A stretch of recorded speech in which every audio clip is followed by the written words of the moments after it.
Une inquiétude de plus pour les associations de consommateurs, le coût du temps d'attente des hotlines. Les fournisseurs d'accès à Internet avaient jusqu'à ce mois de septembre pour instaurer la gratuité. Le projet de loi qui est en préparation suscite bien des débats. Hilda Alonso et Frédéric Mignard font le point sur la question. Ça commence toujours de la même façon. Je n'ai plus rien qui marche.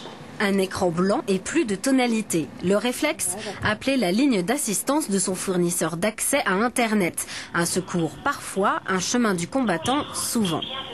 C'est complètement déconnecté, on ne peut pas appeler de la maison. Donc on est obligé de prendre le portable. Voilà.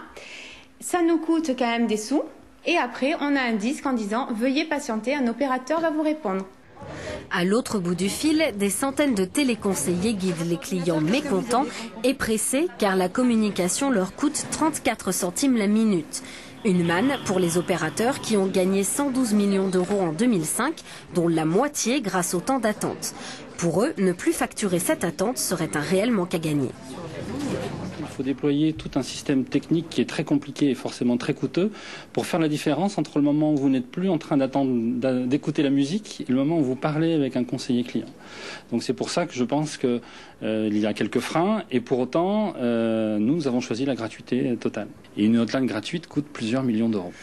Il ne reste que quelques mois aux fournisseurs d'accès à Internet pour trouver une solution. En cas de retard, c'est la loi qui pourrait les y obliger. Les associations de consommateurs, elles, notent des améliorations, mais attendent bien plus.